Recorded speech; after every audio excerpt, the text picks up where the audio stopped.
আজকে একটা করলা নিয়ে গুরুত্বপূর্ণ আপনাদের সঙ্গে ভিডিও আনছি আমি। এই করলা যাই খেতে চান না, তিতে মানে অনেকে আছে তিতে এখনও খান নাই, তাই খাবেন। লবণ দিয়ে যে কেটে নিয়েছি না, এখন লবণ দিলাম। লবণ দিয়ে আপনারা একটু হালকা আলতো করে মাখবেন, মাখে 20 মিনিট রেখে দিবেন। দেওয়ার পরে আমি বিস্তারিত বলতেছি। আলতো আলতো করে আগে মাখবেন, চাপ দেবেন না। তারপরে কেটে নিয়েছি এই যে আলু, আর এই যে পেঁয়াজ মরিচ কেটে নিয়েছি। তো আলতোভাবে এখন রেখে দেবো, আলতোভাবে মেখে রেখে দেবো খানাটা।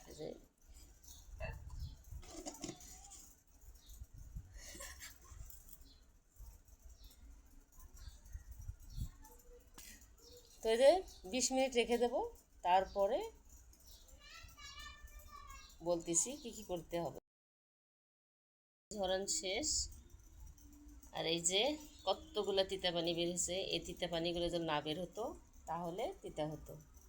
এখন আমি এখানে কড়াইয়ের তেল দিছি, এখন নিয়ে যাব, এখন ভাজি করব। তো এই যে তেল হয়েছে, ছেড়ে দিলাম। আর হালকা লবণ দিবে, মানে হলুদ দেবেন, এখন না, একটু পর। তো এখন একটু লবণ ছিটে দিলাম, হচ্ছে।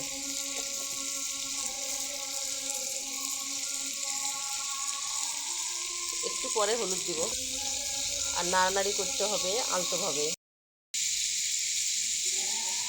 একটু আমি একটু করলা ভাজি তো কম হলুদ দেয়,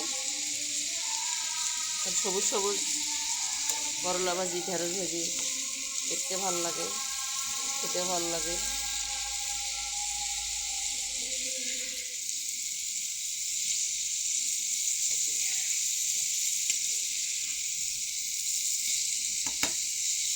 ব্যাস।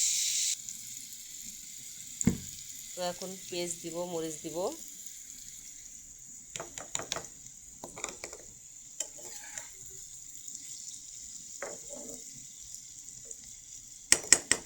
আস্তে করে ঢেকে দেবো। তো এই যে আমার করলা ভাজি হয়ে গেছে।